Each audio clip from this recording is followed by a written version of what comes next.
Educational explore YouTube channel रे आपण मानकु स्वागत। आपण माने देखि पारुथे गोटे लेटर टी आसीछि जोटा कि government of Odisha school and mass education department तरफ रु एई जो लेटर टी रहुछि गतकाली रो यदि हम एई लेटर टी को देखिबा आपण माने देखि पारुथबे एठी ए जो लेटर टी doctor N Thirumala Naik IAS commissioner cum secretary to government ଯିଏ କି ସ୍କୁଲ ଆଣ୍ଡ ମାସ୍ ଏଜୁକେସନ ଡିପାର୍ଟମେଣ୍ଟର କମିଶନର ସେ ଲେଟର କରିଛନ୍ତି ନା ଯୋଉ ଡିଷ୍ଟ୍ରିକ୍ଟ ଏଜୁକେସନ ଅଫିସର ମାନଙ୍କୁ ଡିଓ ମାନଙ୍କୁ। ଆଉ ୟାର ଯଦି ଆମେ ସବଜେକ୍ଟ ଦେଖିବା declaration of district education officer DEO as the district level controlling and administrative authority for all Odisha Adarsh Vidyalayas, Odisha mining Adarsh Vidyalayas in the state। ତ ଏଠି information टे यहाँ रहुची कि जो ओएभी ता सहित जो ओएमएभी थिला यार जो डिस्ट्रिक्ट रो जो कंट्रोलिंग अथॉरिटी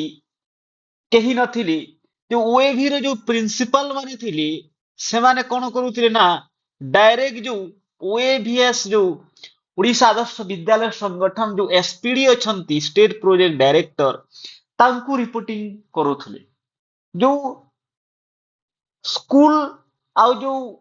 संगठन मध्यरे कौनसी मध्य जो मेडिएटर नथिले जो कंट्रोलिंग अथॉरिटी नथिले तेणु जो रिसेंटली जो जीबी मीटिंग हेतिला ओएभीएस रो सेठी जो प्रपोजल टी दिया जाइतिला कि जो डीओ माननकू ओएभीएस रो जो कंट्रोलिंग एंड एडमिनिस्ट्रेटिव अथॉरिटी करा जाऊ। तो ताकू वर्तमान अप्रूव कर दिया जाइछि गवर्नमेंट तरफ रु स्कूल एंड मास एजुकेशन तरफ रु। तो वर्तमान ओएभी ओएमएभी रो जो district controlling and administrative authority हेले ना किए डीईओ। वर्तमान जेपरि आपण जानिथिबे हाई स्कूल रो जेमिति आपण मानकर जो controlling and administrative authority DEO अटंती सही परि वर्तमान ओएभी ओएमएभी रो कंट्रोलिंग अथॉरिटी वर्तमान डीईओ हेई सारी छंती। यदि हमें आउ देखिबा ये लेटर को I would like to inform that the government have been pleased to approve to designate the district education officer as the district level controlling authority for administrative purposes in case of all Odisha Adarsh Vidyalayas, Odisha mining Adarsh Vidyalayas to monitor day by day to day administrative activities and ensure smooth organizational functioning of OAVs and OMAVs in the state। तो वर्तमान जो do जो ओएभी गुड़ा को वर्तमान से तदारक करिवे तांकर कंट्रोल रे आसीगला आ से ही जो डिस्ट्रिक्ट रो हेड रहिबे ओएभीएस रे मध्य आगर जो प्रिंसिपल माने रहउतिले जो नोडल प्रिंसिपल रहउतिले वर्तमान जो डीओ रहिबे जो डिस्ट्रिक्ट रो कंट्रोलिंग एंड एडमिनिस्ट्रेटिव अथॉरिटी। ता सहित देखंतु जो ड्यूटी गुड़ा को दिया जाइछि एठी जो लेखा आइछि देखंतु कि accordingly the district education officer DEO shall function as the district level controlling authority for administrative purposes of all OMVs and OAVs in the district। The DEO shall exercise administrative supervision, day-to-day monitoring of the functioning of the OAVs and OMAVs as enumerated here under। जो जो जिनिस गुड़ाक दिया जाइछि से सही काम गुड़ाक देखिबे तदारक करिवे। आगरु कोन होतुला ना जो डिस्ट्रिक्ट रो ओएभी रहउतिला सेही ओएभीएस रो गोटी नोडाल प्रिंसिपल रहउतिले से नोडाल प्रिंसिपल ही एसपीडी को रिपोर्टिंग करूथिले। किंतु वर्तमान कोन हेबना डीओ डायरेक्ट ओएभीएस रो जो संगठन रो जो मुख्य को एसपीडी को रिपोर्ट करिले। वर्तमान ओएभीएस रो जो ओएभी ओएमएभीएस रो हेड होचंती डिस्ट्रिक्ट रो डीओ आ जो को काम गुडा करबे जदी हम एठी देखिबा ताले देखंतु exercise immediate administrative control and supervision all over OAVs and OMAVs in the district। से डिस्ट्रिक्ट रो हेड रहिबे ओएभी मानकर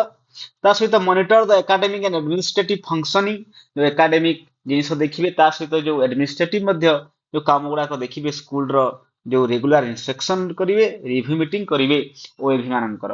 ता सहित ensure compliance with the provision of the ओएवीएस rule regulation government instruction and decision of the संगठन जो